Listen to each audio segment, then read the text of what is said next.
On this edition of the Dimp Digital Podcast, Abs is joined by Pac-Man himself, Tom Adcock, as they discuss The Last Guardian. I'm very glad that I'm going to be able to play it. Super keen, but maybe slightly underwhelmed. Tom talks about his recent indie surge. I've got to say, I do love this sort of like gaming generation, the way that everything's getting like a fair go. Like, it doesn't matter, it seems. And Nintendo's future is dissected and analysed. There's been reports that Nintendo's next console, due out July 2016. I'd say that would be the last console they ever make.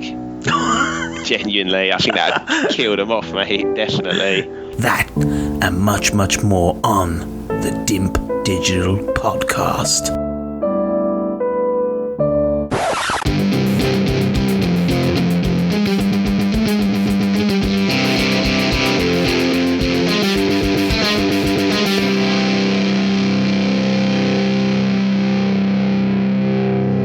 Hello, welcome to the Dimp Digital Podcast. We're on episode number 35, and you've got myself, Apps, and I'm being joined by Pac-Man himself, Tom Adcock. How you doing, mate?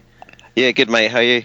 Not too bad, thank you. So, just so the guys at home know, you're actually joining me all the way from Canada, aren't you? Yep, Vancouver, Canada. And how are you finding things over there? You say it's quite the gaming scene. Yes, mate. It's EA based here. It seems like everyone on the train has got a DS or a Vita, or whatever they're called. Vitas, even. I'm surprised people have even bothered with them.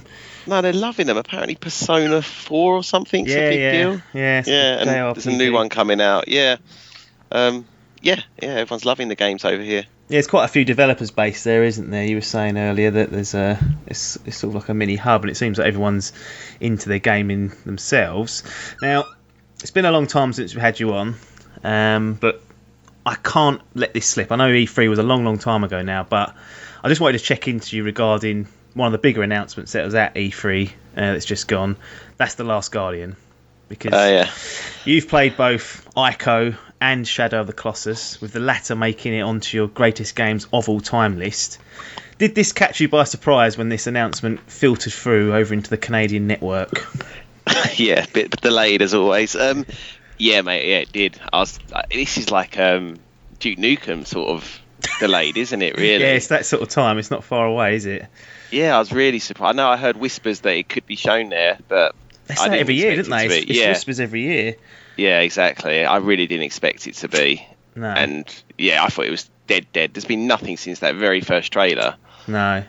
And it did look a lot like that original trailer, didn't it? I don't know if it's going to be a PS3 and a PS4 game, but no, they didn't actually say that. Yeah, you're right. It didn't seem to be pushing the highest graphical boundaries you've seen, but I'm not sure if that's what the former games really pushed for. It was more about the scope, wasn't it? Yeah, it's true. But I mean, it had a very nice art style, though. I think both those games did. Like, they might not have been, like pushing the boat, like power-wise, but they had their own little art style. And it did look very, very nice on both those games. What did you make of it then? Was you really excited when you first heard about it? Was you a little bit apprehensive, underwhelmed? What was going through your mind when you actually watched this take place? I'm very glad that I'm going to be able to play it. Super keen, but maybe slightly underwhelmed. Yeah, I think just because obviously there was not much or no gameplay. It was just a extended trailer, really, wasn't it? I don't know. I am excited. I sound really negative here, but I am really excited to play it, and I'm glad it's going to get made and finished. But it looked like a PS3 game at the end of the day, didn't it? Not that particularly matters, but you kind of want to see. You're not going to get blown away at a trailer if it looks a generation old. Yeah, that was the problem. It didn't really show a great deal, like you said. I mean, it showed probably two puzzles where he was sort of calling over I don't know what they call it, the Trico dog, whatever it is, got wings and whatnot, and he's using him to cover off gaps. But that was about it. And I think it's a tough sell, isn't it, to the casual market, because people have been watching that going, what the hell's that all about? Yeah, exactly. I think even as someone who's played the other games, I don't know where it sits, because I mean, I guess it looks kind of like a cross between the two. The fact that you're almost hanging out with a Colossus, but kind of solving puzzles that were a bit more like Ico. I don't know. It's I mean, I'm sure it's going to be really good, but it's a tough one to call. It's a very, as you say, tough sell, I think. Yeah. Do you think it'll live up to the hype? Putting your neck on the line here. Maybe just about. It's a big shoes to fill, though, isn't it? It's been, what now, 10, 15 years since Colossus, and I don't know when this game originally got announced. Maybe you do, but I think it's around 2007 they started, but it wasn't released until 2009 when they done that first trailer. Then we saw nothing since.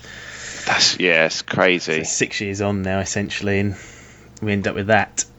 Yeah. Do we have there was no release date or anything, was there? No, it faded to black. Just said 2016, which could mean the end of 2016, and we know what it's been like with this generation of release dates. It's been a bit of a mess, so I would not hold your breath to expect that to arrive in 2016. It'd be good if it was, but we've had so much stuff that's been pushed back by 6 months to a year that...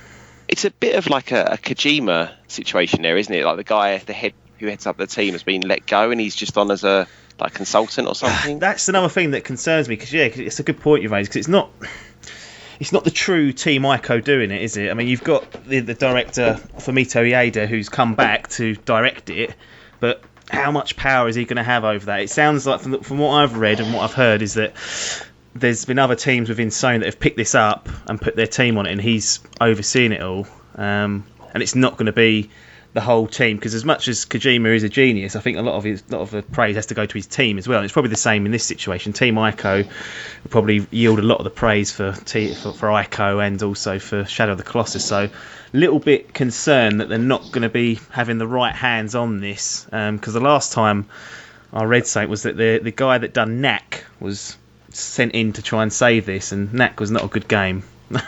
Yeah. It's worrying. I don't know whether Sony have just sort of thought, right, we need to get this out there. It could be big. By any way means possible, let's just do it. But well, it seems like, I mean, I'm not saying that was the ethos of their show, but they got obviously Shamu out as well, didn't they? Yeah. 3, and it's like they've kind of gone back into the past and gone, right, what games do people want? Let's make this happen this year, and sort of push those two out. But yeah, that doesn't sound particularly promising, does it? Yeah, there's nothing really confirmed there. I mean, it's weird that it didn't have the Team Ico stamp on it on the trailer, or at least I didn't see it anyway. It just said Sony Japan, and I was like, right, what's that? Yeah, that is true, because they are a big seller. Like, for any fans, that's what you're going to be looking for, isn't it, really? Yeah, I mean, it's got the main guy in it, but it's always bigger than one person. There's always a whole team behind these particular titles that make them successful. Yeah, I'd say I'm probably going to then be a little bit pessimistic, but have my fingers crossed that it lives up to what the hype it was originally touted with. Yeah, we'll see. We have to see, because it is going to be essentially the ideas that are in that game. You'd imagine will be a generation old, because it's aimed for the PS3. Yeah. So you're wondering whether they've completely started from scratch, or whether they're just going to use what's there and hope that it's still going to resonate with people. But Ico and Shadow of the Colossus probably weren't the biggest of bestest of sellers, but they still got huge critical acclaim. And I think that's what will happen here. It probably won't. It's not going to sell as much as a FIFA or a Call of Duty or a Grand Theft Auto, but hopefully it's a well-made, well-oiled game that we can enjoy. And hopefully it lives up to what was intended. There's been, as you mentioned previously, there was Shenmue 3 that was announced, Final Fantasy 7 remake. That's what other people were asking for. So there's sort of a hat trick of long-awaited games that had sort of died off into the mist.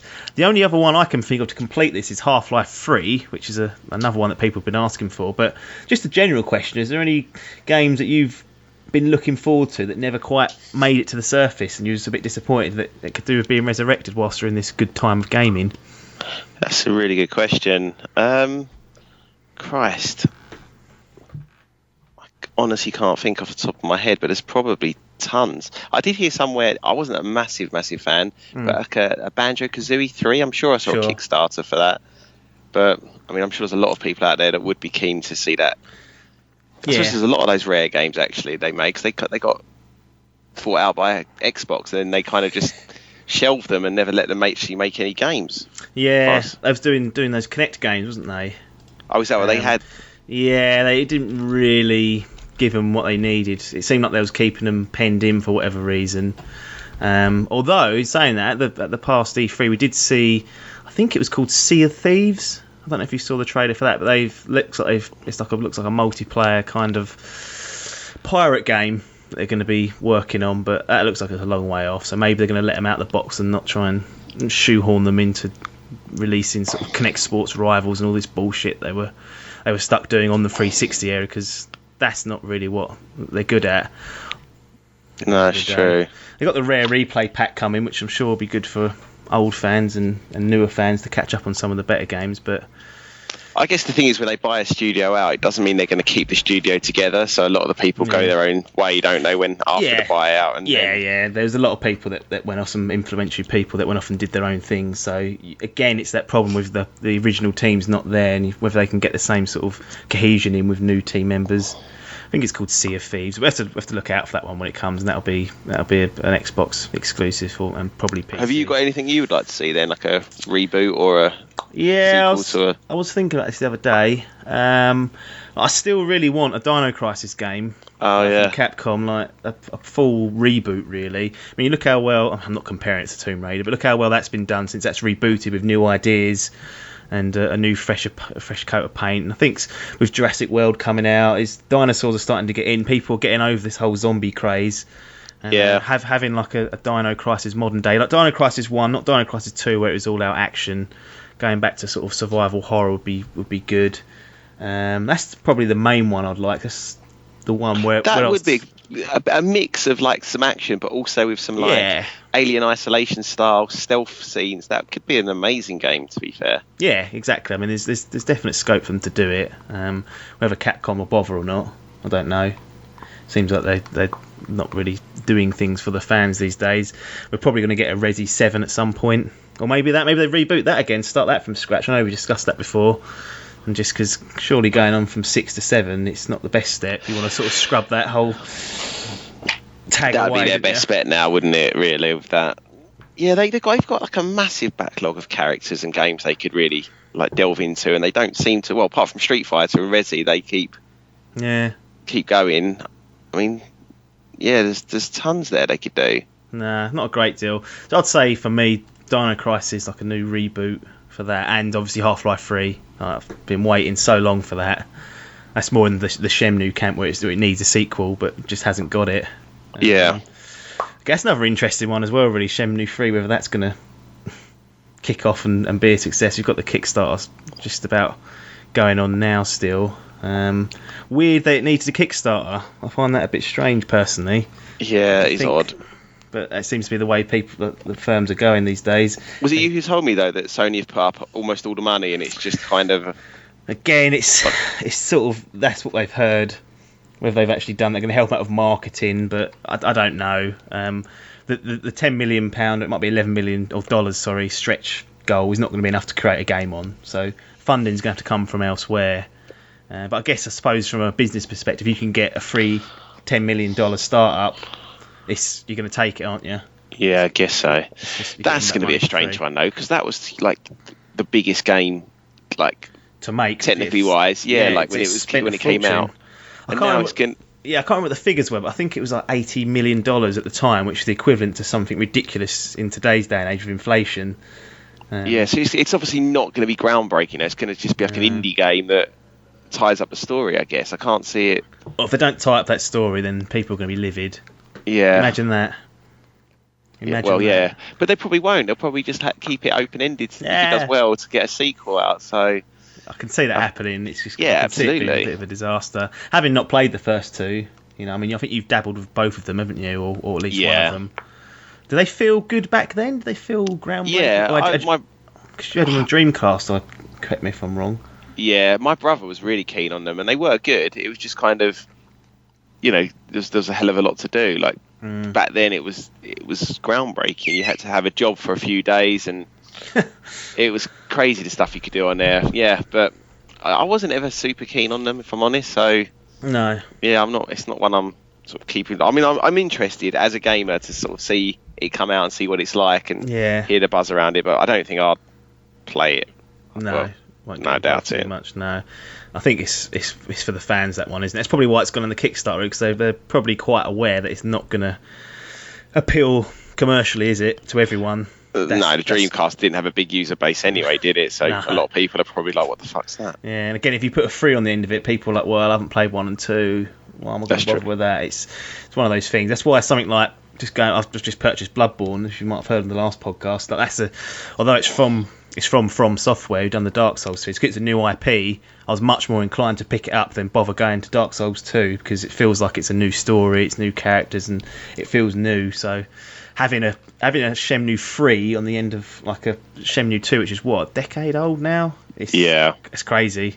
I think that'll struggle to sell well, but I hope it does enough that the fans are happy. That's the main thing. The people that really do love the game get what they want out of it, because it's been long enough, really. Yeah, they could do it well. They could throw the other 2 games on a separate disc, couldn't they? I mean, Christ, It's not going to take up much storage nowadays, I wouldn't have thought. I think the problem comes with that Sega own the rights for them, so you have to buy them off this. Of course, yeah. Although luckily, Sega are kind of not big players in the console market, so they don't have to sell the rights and boot it up. I mean, it would if they sold the whole package, 1, 2, and 3. I would probably consider that. Or I definitely would consider that, because I don't see any other way that I'm going to be able to play 1 or 2 unless I go and buy a Dreamcast or an original Xbox for 2. That's not going to happen. Exactly. Maybe some illegal ROM business going on, but I can't be bothered to deal with that. It's just too much hassle. So you've been off the game and seen a little bit. Doing your travelling around the United States and a bit of Canada as well. And you did take your brand spanking new Nintendo 3DS on your travels. Did it actually get played as much as you perhaps hoped or thought it might? I mean, obviously you're going to be busy doing real life stuff, but there must have been some downtime where you thought, maybe I'll give this a go, but the map perhaps didn't. Yeah, no, it let me down, mate. Didn't get the usage I thought. I stacked up on new games, thinking, this is going to be my sort of entertainment hub. Didn't happen at all. Monster Hunter, you had quite a few bits and some big games there, real ones I could have wasted hours away in, but no.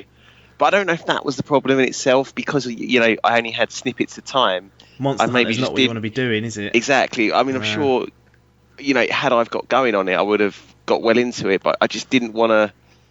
I don't know. It didn't feel like the sort of game I could pick up and just play for 20 minutes here, half an hour there. So that didn't happen. And Zelda as well. I had the Majora's Mask remake. That's another one you really need to sit there though, don't you? Because I found when playing Ocarina of Time that on the train in, I was barely getting enough time to get between checkpoints, and you want to just sit down and play. I ended up just playing it when I got home instead of the console. I was sitting there on that. You need to be putting time to these, and you need to pick up and play game, really, don't you, if you're going to be on the move. And that's exactly what I found happen. I ended up the only games I played really was Super Mario 3D Land, which I beat, and that Shovel Knight, the retro one from Yacht Club Studios. Yeah, sure. Which are exactly that, aren't they? Like, you can easily get a few levels done in half an hour and then just close it up, put it away, and it's fine. It's a checkpoint a few. So we was going to discuss those. You gave me a list of games that you have been playing since settling slightly. So you mentioned Shovel Knight. Heard very, very good things about this game.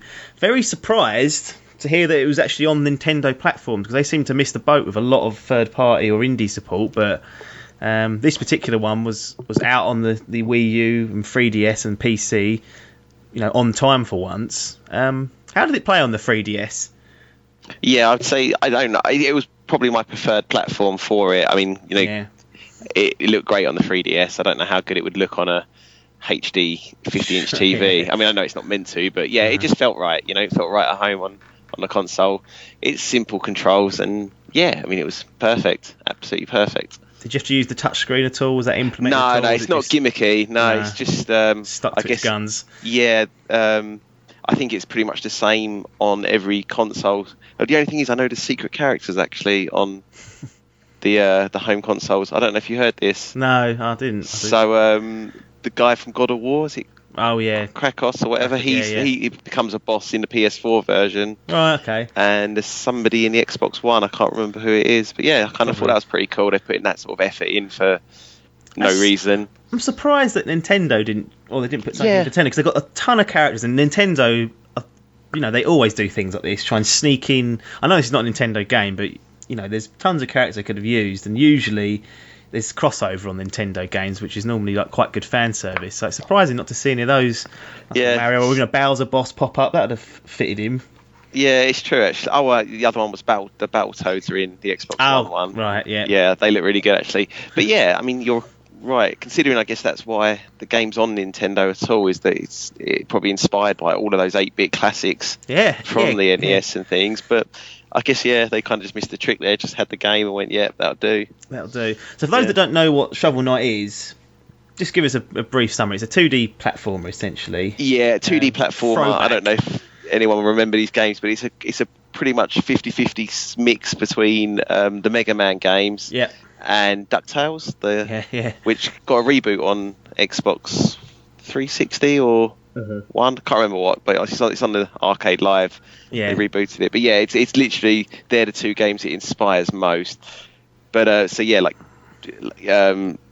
you play a screen, then the screen scrolls along, and you got the next screen, and it's pretty tough. Like it does hark back to those old NES games, so you'll lose like a ton of lives on it, but it's so addictive. But then it's got like a nice like overworld map, and there's like a town and there's characters, so it kind of implements a slight RPG feel to it. You can power up and buy new equipment, new armor and things, and it's just very nice. They make all the characters fleshed out and real, which is crazy for like a 2D game, but all the bosses are kind of really cool, and they always have a bit of banter before they have a showdown, and then you'll meet like a wandering traveller who's also questing and have to fight him or turn him to your side. So it's really nice. Like if you like those sort of games, I don't think you can not like it, to be honest. It's really good, and if you stick with it to the end, it's got some good twists in it. Excellent. So I've heard very good things about it, and I've just been buying my time with it and thinking, what platform should I get this on? Because like you said, it might not work on the big screen. But no, personally, if you've got a handheld, I'd go with that. But I'm sure it'll be fine. But I've played through Limbo and whatnot. So I mean, although they're a different art style and they're more of a modern take on a platformer as such, I'm sure just going back to an old school NES or SNES days is not going to be too much of a drag, especially if it's made well, which this one sounds like. It just seems to be happening more and more. I mean, I've got to say, I do love this sort of like gaming generation, the way that everything's getting like a fair go. Like it doesn't matter, it seems. Like I've seen a bunch of these sort of old, like sort of 8-bit, 16-bit inspired games. That kind of Metroid one that came out a while ago I can't think what it's called, but that again got loads of credit. It seems like people are just open to anything, and they're just making a bit of everything. It's great.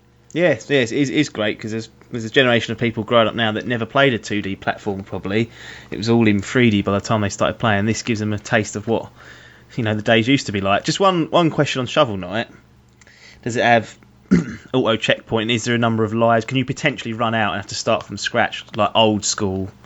No, they kind of make it a bit easier, I guess. So each level would have between 3 and 5 checkpoints. So I think of like Sonic, you go for a flag and checkpoint that way, and then move on. And then if you were to lose all your lives, you would go back to the beginning of the level, start from fresh. But it's one of those games where once you crack it, you'll get through it. What took you 25 minutes to do the first time, you'll fly through in like 5 or 6 minutes if you had to do it again. It's just figuring it out, and then you kind of got it.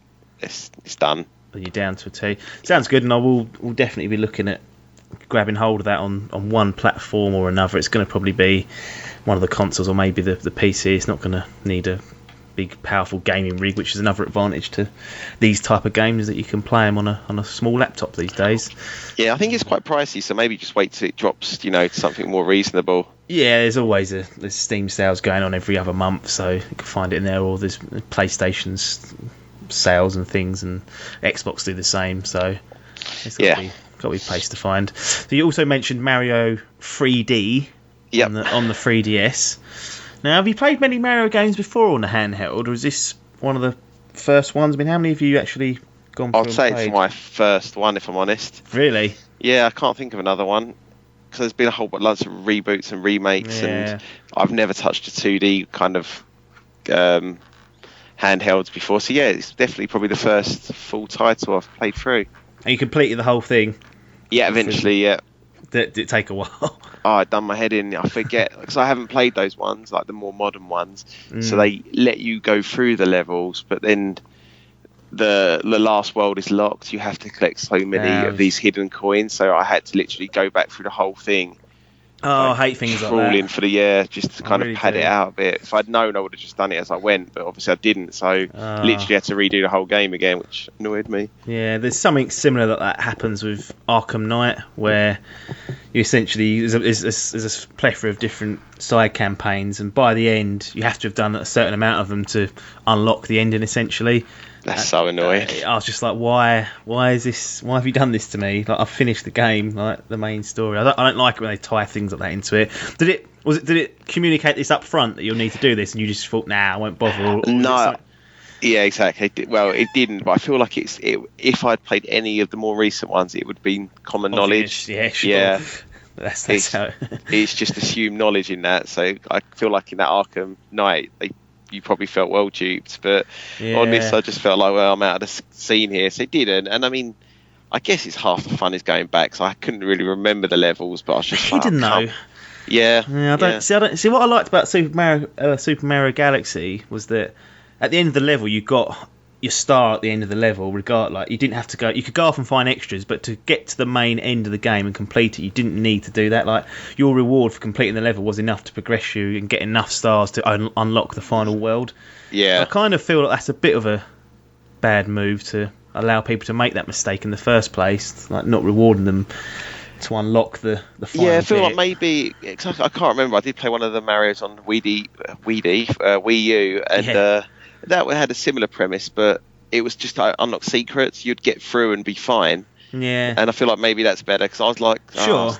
The World 8, it's classic Mario last level, and I was like, right, I can't get in there. And it wasn't like you needed a few; you needed like 120. I think I had about 50 at the time. I was like, come on. Yeah, that is annoying. Just another note on the Arkham Knight. It reminds me, there's obviously like a Riddler side quest on that, which are quite good. But the last section of it, you have to collect all those fucking Riddler trophies, 200 plus of the bastards. What's the point in that? To finish that side campaign, you have to collect every single last one of them. Pathetic. Well, they just spread out through the whole game. Yeah, hidden puzzles, all sorts of bullshit. It's annoying. People love all that, though, don't they? It's the thing. I don't mind. They can put them in, but don't make there be a reliance on doing that. Because not everyone wants to go around collecting green question marks. You get sick of it after about 12. Trust me, that is bullshit in my eyes. Really wound me up. That did. No spoilers, obviously, on that. It's obvious, but I think it was present in the other games. But they never locked the main campaign to do the side campaigns. Luckily, you don't have to do all the side campaigns. Although, if you want to see the true ending, you do. It's bullshit. Oh, really? Yeah, it's nonsense. I take it you've just YouTubed it then, or whatever. Yeah, why would I bother wasting 6 hours looking for 200 Riddler trophies? I ain't bothering. Was it a big difference in the ending? No, it wasn't even worth it. Oh, right. Yeah, that's all right. Not even worth it. It was this. I won't go into any more detail, but it definitely was not worth spending that amount of time looking for bloody green question marks. Unbelievable. Let's move off of the handheld. Well, Hotline Miami is your next one. Oh, yeah. PS4? PS4, yeah. PS4, yeah. So, how are you finding that? That's another classic sort of throwback, isn't it? The graphics aren't, 3D rendered, anything like that. It's a top-down view. It seems very addictive, though, from what I've seen. It seems very addictive. I've actually got one of them, I think, on my PlayStation Plus account. I think it's the first one, the one that you're playing. How are you finding Hotline Miami? Yes, that's beat now as well, which is good. Oh, really? Yeah. That's tough, though, isn't it? Really tough, yeah. Although, what made it harder is we didn't know how to lock onto enemies till 80% of the game was complete, and then we found that out and was like, right, this is easier. But no, it's deadly hard, and you're right, it looks horrible. It's not even like 8-bit, I'd say. It looks more like a sort of Commodore 64 game. It's bloody awful. But again, I love these. I do really like these games where they've got these kind of throwback graphics, but they've kind of really beefed up the storyline. Like it's something that's probably missing from some of the old games, isn't it? Where it's just literally gameplay, and they didn't really have enough room to put in a story. But these seem to be blending the two, which is great. Do you know what? I think it's more just they didn't have the foresight to do it because it's only a bit of text you need. Just kind of, you don't need a lot. I just guess they were games, and then books and films were books and films. They never kind of really put the two together properly. But it's really nice. So top down view, as you say. Basically, you play a guy who's nameless, just wears a mask or a variety of masks. Not a cop then or anything? No, he's just a guy in an apartment. So you get to see his life, you see his apartment, you see his car, and he just gets these kind of crazy calls asking him to drive down to like a bar or whatever and then clean out the trash or clean up the rats. It's just implied that to kill everyone. Yeah. So is there any innocents caught in the crossfire? Is it always people with guns and knives and shit? Well, from your point of view, it's just mafia or police or whatever. But what are they doing wrong? Well, they're trying to protect people. But there are like NPCs, like you kind of save a girl halfway through the game and she becomes your girlfriend. It's got some really cool ideas and it's got a pretty decent storyline. Yeah. And then I know there's a sequel that continues it because this is kind of like a, just a tip of the ice caps kind of story. Right, okay. But yeah, it's one of those games. It's kind of like a Trials game, where you have a go and you're like, bollocks, I need another go, and it's just instant reset, and you kind of can have 15 goes in 15 seconds, really, and you will die that often. Very addictive then. Really, really addictive. Yeah, I would definitely recommend giving it a go. You will not be able to stop playing, and it's got this really, got to mention the soundtrack. I've heard it's good. Really good, like real sort of dance kind of pulsating nightclub beat. And I swear, if you played this game with the lights off, headphones on for like a couple of hours, it'd make you go. Yeah, you'd want to go and kill people, mate. It's just like gruesome with this pumping music. And you're just going around rooms slaughtering everyone. But it's a lot of fun. Like a real good one to pass the control pad over and just kind of, while away a couple of hours on it. I really enjoyed it. Excellent. Was it a long game in the end that you finished it? I would say no, because I reckon you could speed run it in a couple of hours tops, probably. The only thing is, it's not the enemies aren't locked down. They will do random things, so you can't memorize it. No. So like 4 or 5 times in a row, they will do the same thing, but then it will just change, and you'll be like, Jesus. No, he's doing that. Yeah. Yeah, but I reckon maybe took us about 4 or 5 hours to get through. Okay, that's decent. Once we kind of picked up the tactics, once you kind of get your tactics and know what weapons work, it becomes a lot more reasonable. But some of it is brutal, and some of the bosses, Jesus, pain in the arse. Is it one shot, one kill on you as well? Yeah. So everyone's one shot, one kill basically, except for the bosses. That is old school GTA. Just one bullet would put you down. Yeah. You can't make a mistake, and sometimes you just have to clear out the entire level. Yeah. But you can't. You can use the PlayStation center pad to kind of have a look forward, but it doesn't go the whole way down. So it does implement some nice things, but sometimes you'll think everyone's dead and you'll just have missed one person who just blows you away with a shotgun. And you got to do the whole level again. Yeah.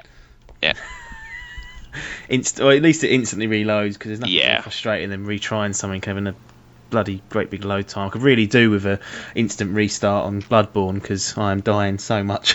Is it really hard? Oh, it's tough, yeah. And it's tough because I've never played a Dark Souls games, and I'm not the best finesse game, and this requires a lot of finesse. Anyone who thinks it's just a mindless hack and slash, you'll be dead in 12 seconds flat. It just there's a lot to it. It's very difficult, and there are some load times. They're not as bad as what they were at launch, but if that was instant restart, I don't know how long. I wouldn't be able to get off it, I don't think. What level are you playing it on? There's no level. It's just one standard level. Oh, really? Yeah. So it's just brutally difficult, I think, for for everyone, which is good, because I like things like that, because it doesn't feel like you've sort of cheated your way through. It just goes, look, this is the game, and you'll be beaten to submission, basically. I've basically done the first tutorial bit, and I can't get past the main combat bit after that, because there's checkpoints which seem quite long. You have to light a lamp, I think it is. If you don't get to that lamp before you die, you go back to the lamp you previously come from. So, and it's quite a hefty bit of gameplay as well. Then I get in the situation of trying to rush through, and it ends in tears. I don't get as far as when I did before. And what happens is, every time you die, you drop your currency that you've just accumulated. And I think if you die before you get back, you lose it. If you get back to that point and pick it up, you get most of it back. But if you don't, then you can really get yourself in some dire situations.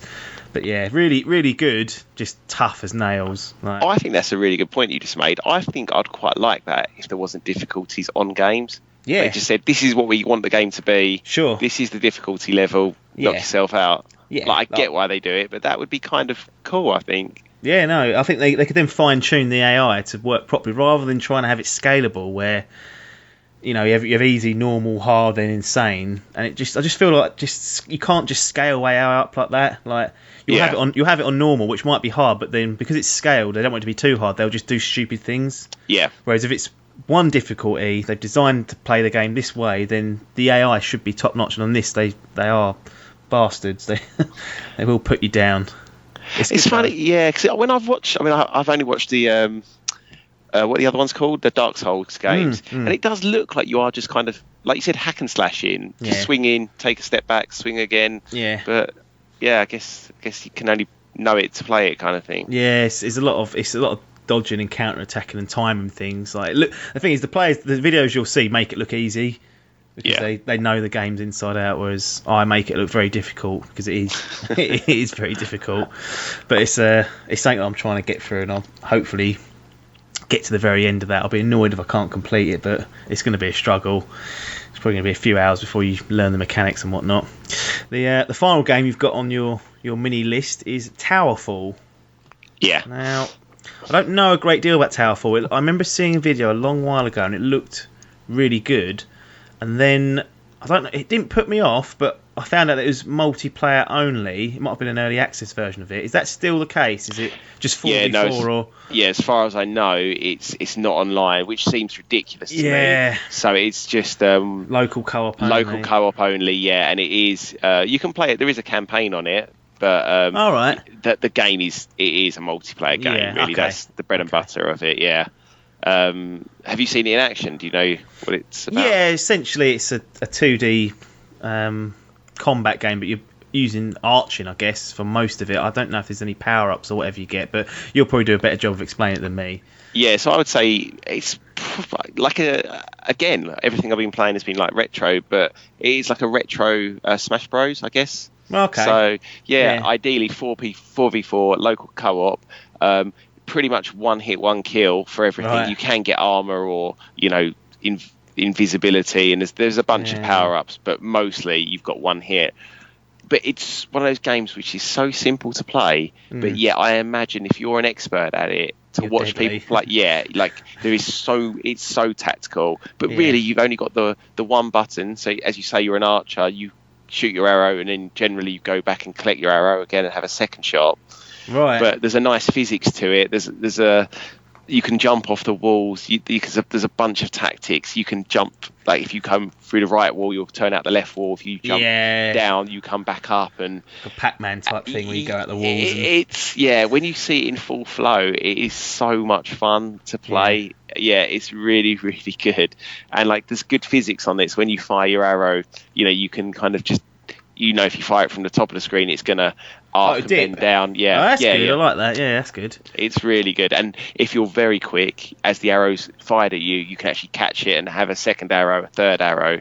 Oh, sweet. So you'll get many situations where one person's got 4 versus 1 arrow, and it becomes this kind of stalemate. But it's also very fast. So every game is set at about 30 seconds, I think. So like the walls will just start caving in on you, so you can't hide or or just play slow. No, camp and stuff. You have to get in there and get up in people's faces. But it just feels like the ultimate game to have online. I don't know why they haven't done that. That's very strange, isn't it? I have no idea, but absolutely love this game.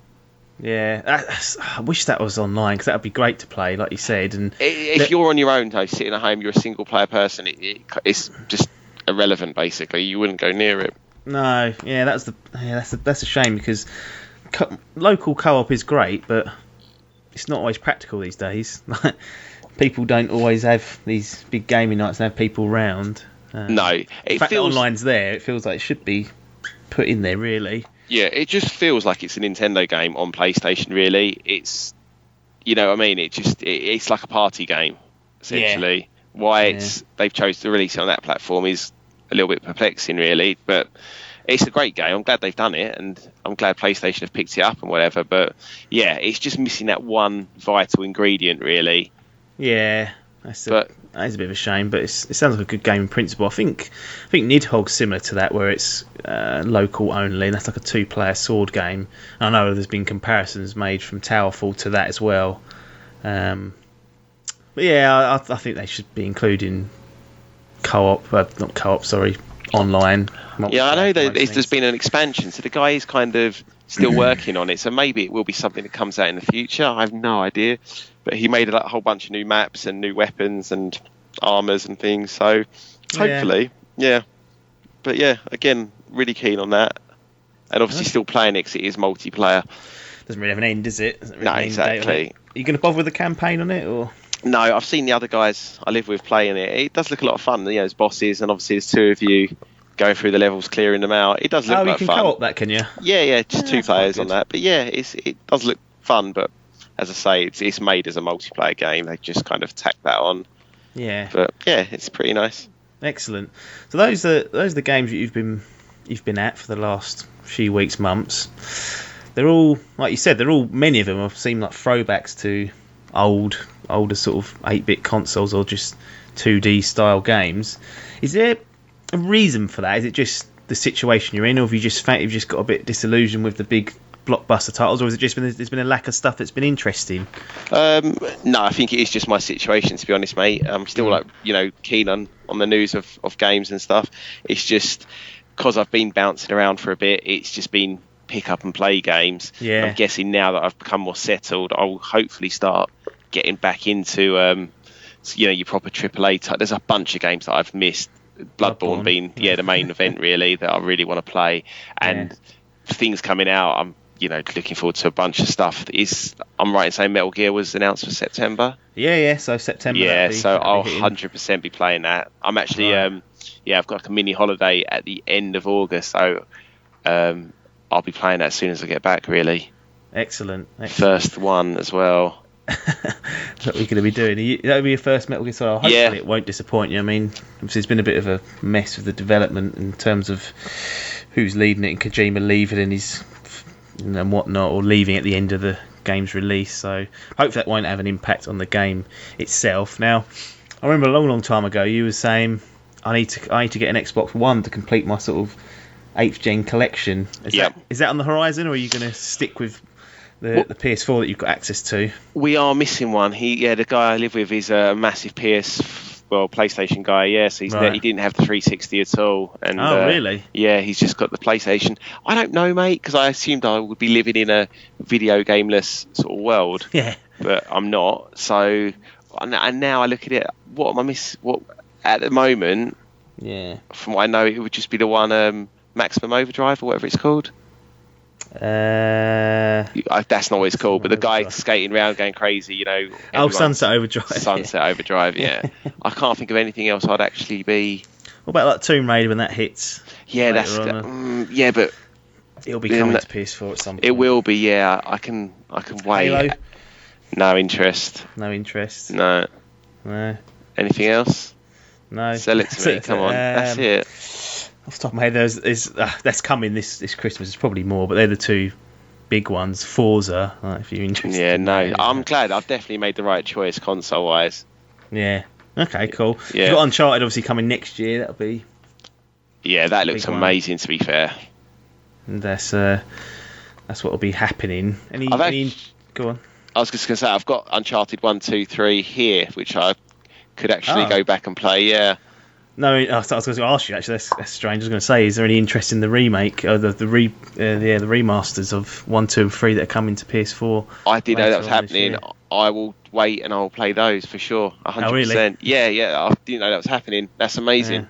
Yeah, so they'll be all beefed up and looking nice on the console. And if you've missed the chance to do it, then probably worth waiting and doing that. Then that'll be coming later on this year.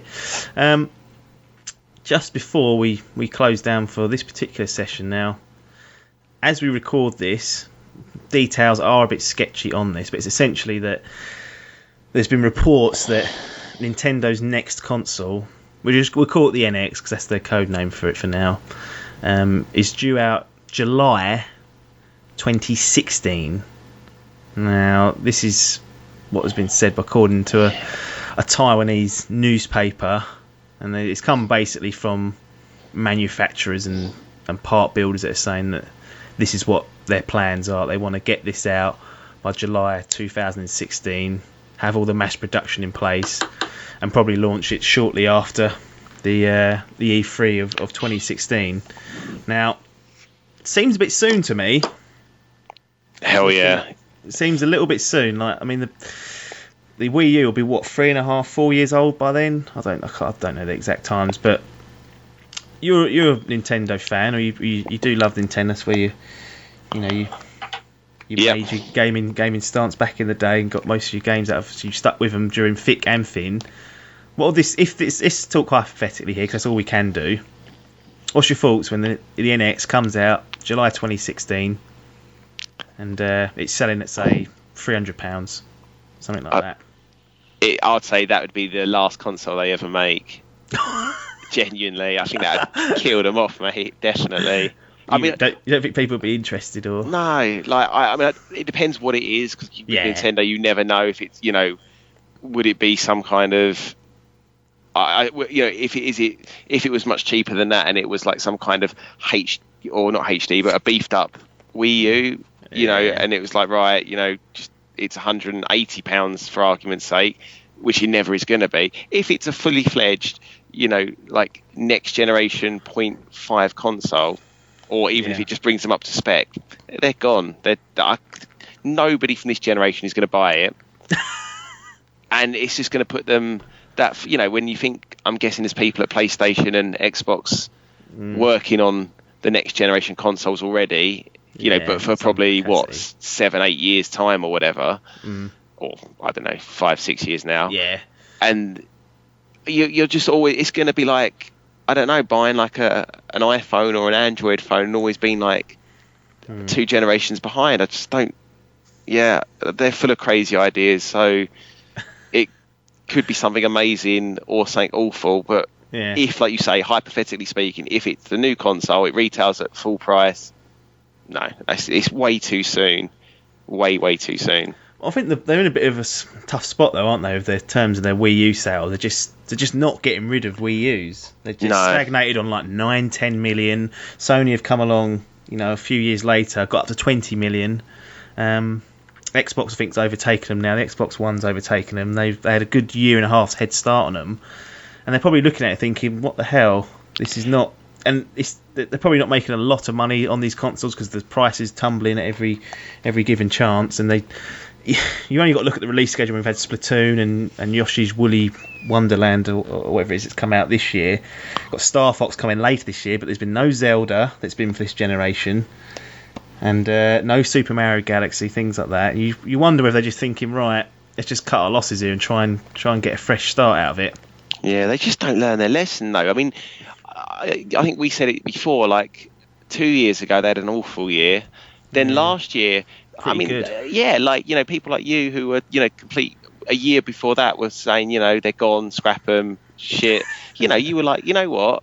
They've had 4 or 5 releases here, but they're all, been really highly rated. They're all really decent games. You know what? As a second console, I could get on board with that. But they haven't learned. They haven't gone, right, we need to, let's, give some of our IPs to third parties. We'll kind of oversee it. We'll get them all in the mixer and get another 4 games out next year that are all really good. No, this year they've got nothing, and the games they have had, I think, have had a lukewarm reception at best. And now they're, whatever happens with this, they've kind of announced that they are looking at another console. It doesn't fill anyone with any confidence. Yeah, that's because I said to you, I was looking at getting a Wii U long time ago. I was waiting for Zelda, and it was meant to be coming this year. Then I heard Zelda's not coming. I was like, it's not the end of the world. It's still a good Mario Kart. I still want to give that a go. There's a couple of Mario games on this. Splatoon looks quite interesting. But now you hear this sort of news coming out. I just wonder whether I'll just be wasting my money getting it now when I could just pick up the NX is going to be coming, and support will probably drop off for the Wii U. And knowing Nintendo, which is one thing they are good at, they tend to make it backwards compatible. Yeah, so that's true. Completely cannibalise any need for me to have a Wii U if it was backwards compatible. If they don't make it backwards compatible, then there'll be a decision that needs to be made. But I can't. That would be complete suicide if they do that. Exactly. That would be That would be probably the worst thing they can do. I mean, we don't know. We don't even know what this thing is going to be. A lot of people say it's going to be some sort of hybrid where you can sit at home and play it, but you can also take it on the go with you, which then immediately thinks, right, is that going to have the same sort of grunt as what the current generation consoles are? Yeah, exactly. What I will say about Nintendo is the way the majority of their games are based, they are cartoony, but they don't need a lot of power. That they kind of run really nice. I've seen Mario Kart in action. It looks really nice, but it's because they're using cartoony graphics. They're not trying to get proper realistic lighting and weather and all that bullshit that a lot of modern games have. They play to their strengths, and all the games do actually look. They have their own sort of charm to them. I find anyway. Yeah, I just feel like if they just brought the next console up to like spec with the other two, released it at a fair price, got it out on time, had a good online capabilities, which I mean. All that technology's out there, that's not hard to do. Make the actual storage base, up to code as well. Make it easy for third parties to develop on. Yeah. And then, then all of a sudden you've got a console that's got all the sort of third party games, and arguably, depending on what you like, the first parties are as good, albeit different. I can't see it being to everyone's taste, but I think you'd get a lot of people go, you know what, that is now my console of choice. But they just kind of, I don't know, they're bizarre. I've said it a million times, so it wouldn't surprise me if this does happen, mate, and they just absolutely sink their ship. Just go mobile. The thing is, the money that mobile's going to bring in will probably mean they can sink another console ship if they make the sort of money that some mobile companies make off apps and smaller games, and they could quite easily sink this particular NX and get away with it still monetary wise. But I feel like it's consumer confidence. Then it would be like a Sega, wouldn't it? If people are like, right, why am I going to invest in the NX? How long is this going to last? When you're getting such a good run out of. Well, I know it's only been one generation, but 360 and PS3 lasted 6 years, 7 years. Technically, they're still going, arguably. Yeah. It would even me as a big fan, I would then question my ever buying another console from them. I feel like they just need to stick with this. Get 4 games out a year, make them of good quality. You keep the fans happy. You're not going to sell lots, but just weather this shit storm and then fix it next generation. Get it right. Learn from these mistakes, and they're all actually quite easy fixes in my opinion. Stop making weird controllers. That's gone. Novelty controllers, people don't want them. No. I'm not sure about it's a whole other conversation, but the new headsets that are coming out, hopefully that won't be a novelty, but I think people just prefer holding a controller. Doesn't have to be even remote, just as long as it's got a nice cable on it, you're happy. I don't want to have to keep charging things. I just want to be able to play games whenever I want. But you got the little screen that you can look at the map on and pointless, exactly. Wow. Doesn't bring anything. No. Do you think they need some more third party support, because that is literally gone? The third party support is gone. So there's no. Whereas usually you get the 4 sort of big, good, high quality Nintendo games, you now probably get those 4 and nothing else. And usually you'd get spattered in between those a port of some sort with the third party games. Although there's always the argument that made that that's not the crowd that Nintendo are aiming at. But if they ever want to be a dominating console again, I think they have to start doing that, because at the moment, in my opinion, there should probably a lot of people start going, "Oh, you fucking arsehole." But it's a companion console. Exactly. If you've got a good PC, you can play most of the third party games on that. If you've got a PlayStation or an Xbox, you can play most of the third party games on that. And then at the moment, the Wii U offers the 4 games a year exclusives, but I couldn't play just 4 games a year. No, it'd be nice to play those 4 games, but it doesn't seem essential. They're surviving off their history. Basically, it's just fans and probably the odd few kids whose mums have bought them one and stitched them up. That's their only console. But the thing is, they're sort of too proud or too stupid to realise that. They don't even price it as if they got the price down now to $150 or something, throw in a good game, more people would probably, like you, would then go, that is ridiculously cheap, that's a night out, I'm gonna treat myself. But they kind of still see themselves as a major player, which they're definitely not at the moment. And you're right, it's weird though, isn't it, considering how good the 3DS has been. Like, it seems like there's been a switch in focus on the games that go on the 3DS rather than the Wii U. It's almost like they've adjusted it, and they seem to support that a lot more. Even looking at their press conference, there was a lot of focus on the 3DS. Yeah, and, but then I like the 3DS, and you've got to give them credit to them. The Game Boy essentially has seen off every competitor ever, and it's always been underpowered. But that kind of defies logic, really. I don't know how they've managed to do that. And to play Ocarina of Time on handheld, what the hell?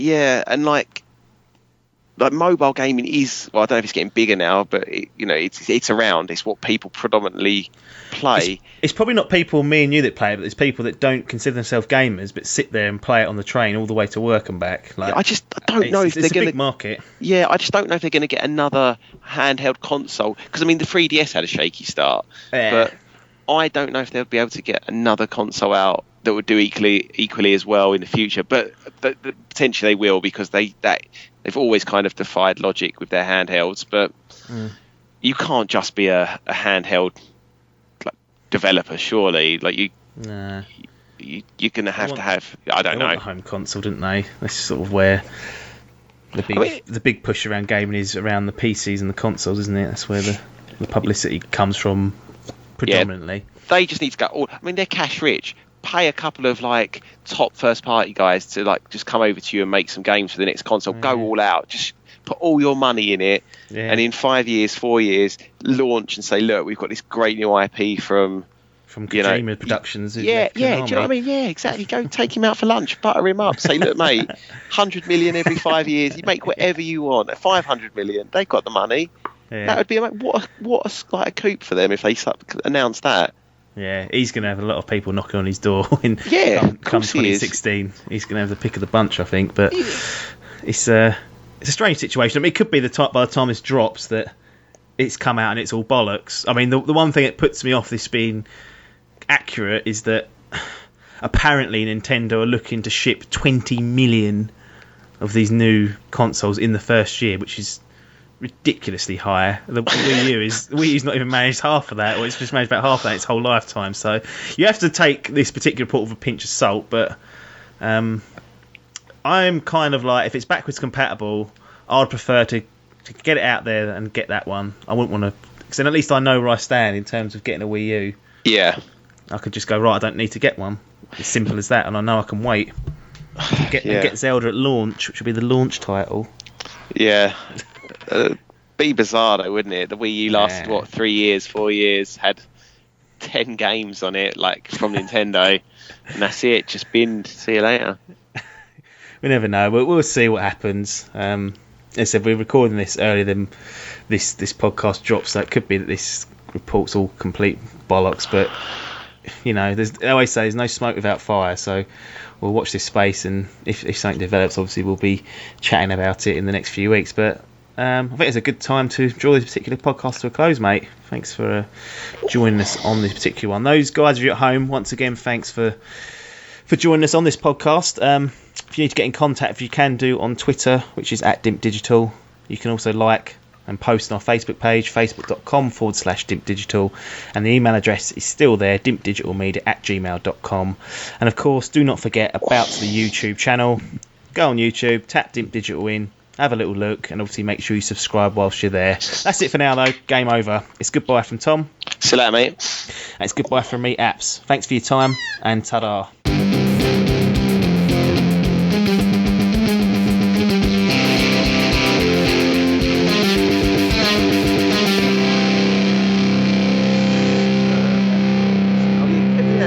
Thing, mate. I could hear it. Yeah, I know. I need to take that away because I'm going to keep doing it. Otherwise, I'll take it downstairs after this. A couple of times it squeaked out, didn't it? Definitely sounded like a little fart as well. Yeah, I know. Yeah. There he is. Got it again. Yeah. Unbelievable.